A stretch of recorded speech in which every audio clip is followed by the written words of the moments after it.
Welcome to South Metro, the show that focuses on politics, our community, and small businesses. Today we're filming from Urban Photos with the owner, Patrick Clemmons. How you doing today, Patrick? Yo, what's up, bro? Hey, man, everything is good, man. I appreciate you allowing us to come in today. First of all, what's going on with these shoes? Oh, man, so for the people that don't know, I'm a big-time Jordan fan. And every month I bring something special to the studio, so for all the sneakerheads out there, y'all may know about these right here. Which this is one of the Jordan Gatorade collection. I bought these. I actually bought them all at the same time. I spent a big bag, man. It was about 3 or 4 different colors. You said a big bag. What's the big bag? Well, when I bought them, the shoes was about $200.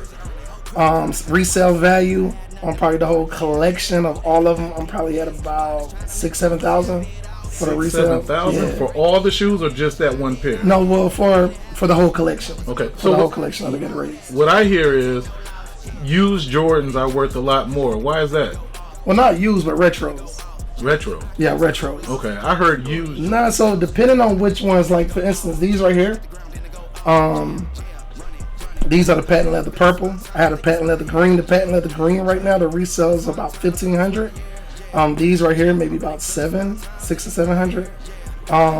But it just depends. Like, I would get more money for these, but what happened is a lot of sneakerheads, they'll wear their shoes, so they'll still sell it. Mm-hmm. So they still worth money, but it's better than when you have them. Never been worn. So, but I got a crazy shoe collection, man. I got Jordans, I got Gucci's, I got Louis, I got them all, man. But my Jordans are all my favorite, so I bring a couple onto the studio just for the vibe.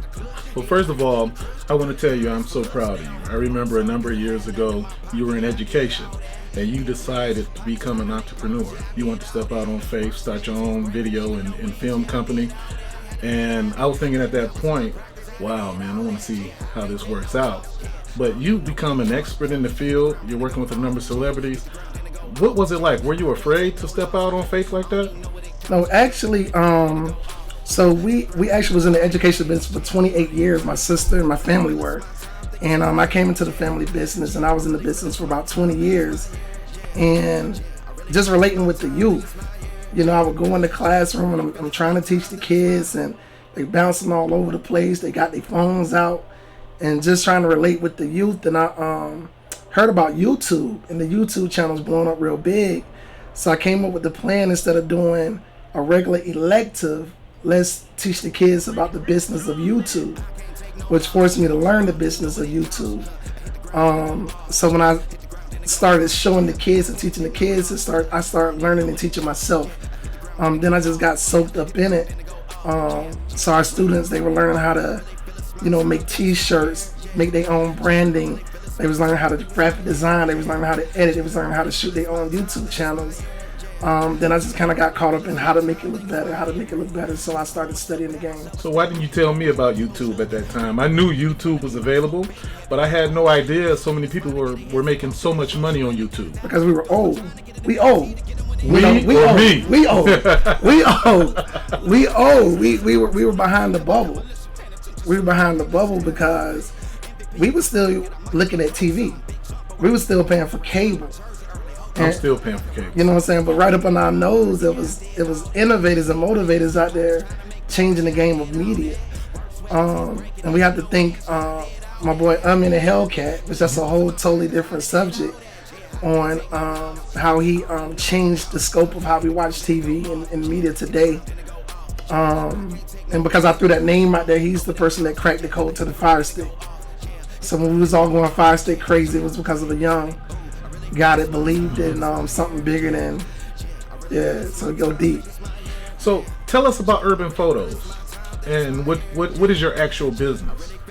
Okay, so Urban Photos is, I got the name Urban because I'm hip hop. I'm urban. We had businesses in low income areas. We wasn't raised with silver spoons, so we all kind of understand our culture, and it was just about being true to the culture. So most of the kids came from urban areas, so I wanted to be able to show them and people from urban areas that we can have the same thing that people from uptown got. The same type of work, the same quality. So that's where it came from. You have become an actual expert in this field. I mean, every question I have about video, film, somehow you can answer it. You know exactly where to go for the information. Seems like you put a lot of work in. Talk about that. Oh yeah, so I grew up in the church, and the Bible says, for a better understanding of the word, you have to study it and to read it for yourself. And that's what I did. For a better understanding of what I was doing, I had to learn. So I spent 5 years, 2 years straight of no TV, no radio, just straight studying lights, the things that are important about video, how do they look the way they look. So I didn't want to just get a great video. I wanted to know how it was produced. I wanted to know, like, how did they do that? So I just put myself in the school of YouTube University, and I spent thousands of hours, years and years learning the craft, and now I teach. So can you tell people how you marketed your business? How did you get your first client, and how did you keep, accumulating customers?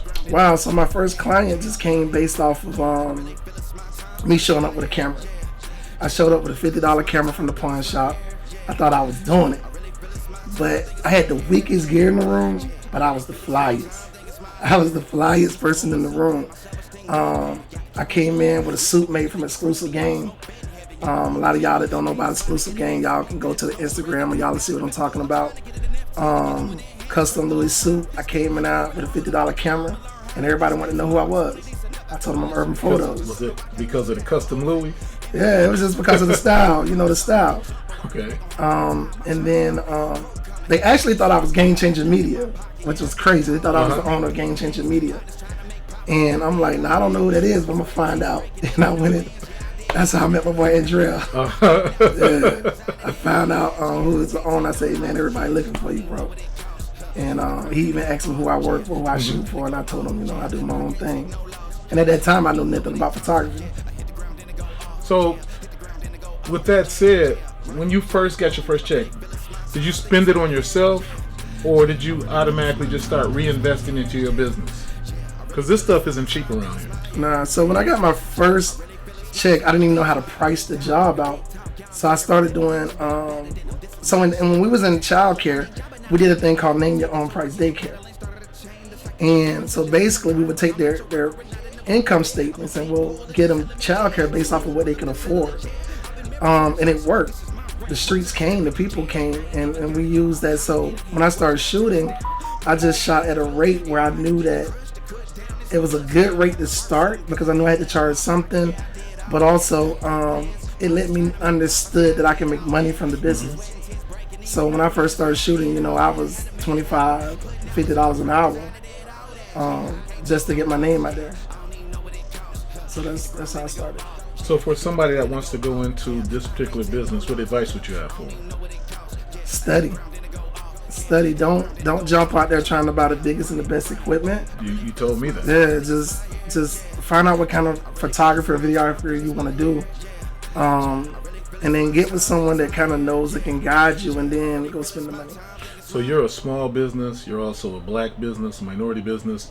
How important is it for us to do business with each other?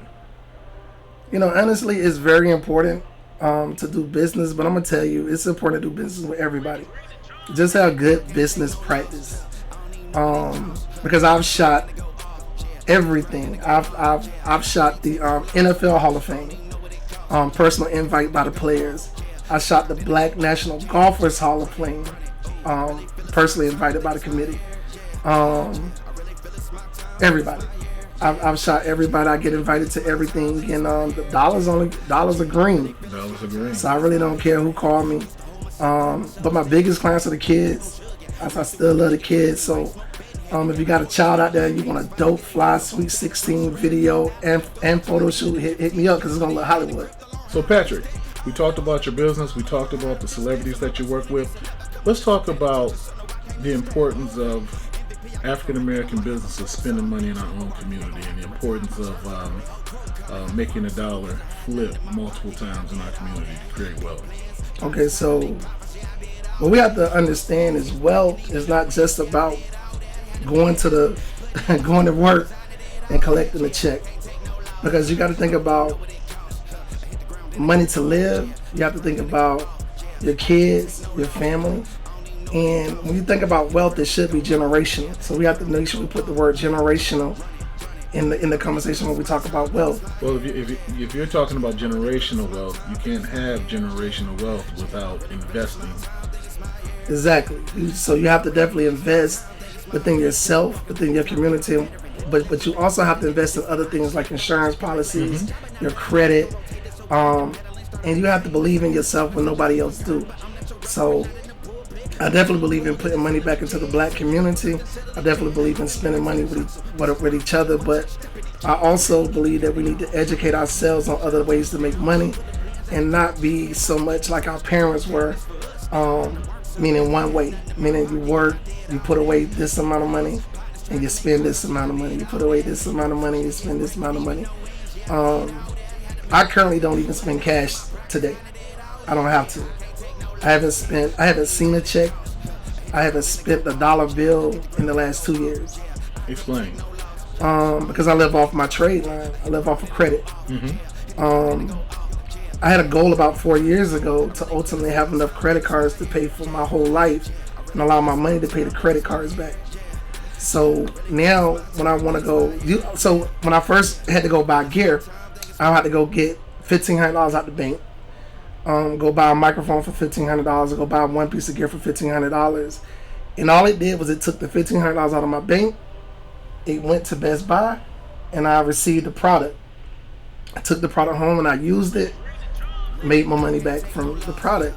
But now I'll take that American Express and I go spend $1,500. Now I'm getting points back on American Express. My credit score getting bigger, and I allow my money to pay back my American Express, which is the money in the bank. So I never have to touch that money, so that money makes money for me. And it also took me from, a 500, 540 credit score to, I'm like at a 790, 795, almost 800. So are you doing any other investments other than just putting your money in the bank? Of course. Crypto. I'm definitely on the crypto. And then just investing in myself, investing in my business. Always trying to think about what's the new thing. And I leave my house in the morning, I'm like, bro, if I could just make half of what I made yesterday, or a little bit more than I made yesterday, then I'm doing good. So you talked about crypto, and you also talked about your past history and education. It sounds like you are the type of person that invests back into the community, back into the youth, to help them understand the meaning of generational wealth and the meaning of investing in yourselves and in your families. I do. I definitely do. So that's why I have Urban Photos film class and Urban Photos ATL photography class. So what I do is I do a camera giveaway. I'll give away a $5,000 camera set. So that's the camera, the lights, everything a person needs. And I do classes, and we put all the names in the basket, and whoever draws it out, they win the prize. And I know a lot of people say, well, man, they probably got 100 people in the class. No, I do only 20 students for that giveaway. You have 20 people sign up, they pay the registration fee, and that's the only names that can go in the basket. And we pull it live with them there in the class. So how can people find out if they're interested in attending one of your classes? It's all over social media, urbanphotosatl.com, urbanphotos_ATL on Instagram, and on urbanphotosatl on YouTube. Is there a fee? There is a fee. Okay. There is a fee. In business, hey, I'm gonna tell y'all something. There's a fee. I'm gonna tell y'all something, right? But you're gonna make your money back. It's not even about that. It's not even about that. In business, you have to get paid for what you work. And I'm worth a lot. And I'm not trying to say that just to say it, but you always have to charge. You have to charge for what you're worth. And people that pay for your services, trust me, they get more out of it. So that's the first thing in business. Pay for it. Stop asking for hookups, favors, like pay people for what they're worth. So talk about specific artists that you've worked with. I know Rick Ross is one of them. I saw a tremendous video that you produced not too long ago. Right. I don't know if it was a car show, a truck show, but it was pretty phenomenal with some of the drone footage. Right. In that video, it was amazing. Okay. But talk about that. Yeah. So I worked with So I work with a lot of artists. Rick Ross. I can honestly, I feel like the average person is the biggest artist, the biggest celebrities. And the reason why I say that because Rick Ross can get anybody to shoot for him. But how did you become the dopest? Because I shot where they shot. I'm where they at. I'm where the people at. And everybody want to know what you do, so you have to promote. Like when y'all go to restaurants, y'all use their cup. When I go to restaurants, I use my own. You know what I'm saying? Like everything I do is branded. You know, I can show that in the camera. I can talk that talk. You know. Urban Photos on the backside. Yeah, Urban Photos ATL. You know. So everything I do is just about promoting it. It's just like a girl, right? A woman ain't gonna leave her house without getting her hair did, her nails, putting the makeup on and looking nice, you know what I'm saying, when she finna go somewhere. But in business, black men, we'll be trying to build a business and we'll go out the house, you know, t-shirt, ball cap on, and we expecting somebody to invest in us. And I just never been that person, you know. So I've always put myself in position to do the things in life that I wanted, and people have always noticed. You know, I'm a big guy, so it's like a walking billboard. Mm-hmm. You know, so when people looking at me, they like, hey man, you're the freshest, biggest dude I see, man. You're a big dude. You wearing that for a big dude. But I'm like, damn, how can I turn that conversation into money? You know what I'm saying? So now when I jump out there and I'm flying, somebody say, hey man, you real fly for a big guy. What you do? Hey, let me tell you what I do. Let me talk to you. You know, so that's how the conversation kick off. Even if I go eat at a restaurant, I'm gonna go to a bar or a restaurant. I'm gonna make sure I can take my laptop out, and I'm gonna edit some work on the table. If they say, "Oh, you can't do that in here," then I'm not gonna come to your restaurant. If I want to make a quick $800, I just walk through the mall with my camera in my hand, because 5 people gonna run up to me and say, "Hey man, hey, what you do?" How did you get so popular with women that are having babies? Oh, my maternity shirts. Every time I look on your page, man, I see a number of paternity photos, and they're beautiful. Yeah, it goes back to learning your style and your craft. So in photography, you have to create a certain style, and people pay for that style. But for me, I've learned, I'm not gonna say every style, but a lot of different styles. And all you got to do, man, once you create a style that someone else is willing to pay for, just put it out there. So when I put a picture on Instagram, every time I make a post on Instagram, I make money from it. I did and just to let y'all know, I did 4 $1,500 days back to back last month from Instagram. 4 $1,500 days back to back. Friday, Saturday, Sunday, and Wednesday. No doubt about it. Yeah, for sure. Well, I appreciate you being here today. Thank you for joining South Metro. And we'll do it again soon. That's what's up. Patrick Clemmons, Urban Photos, South Metro TV. Thank you for joining.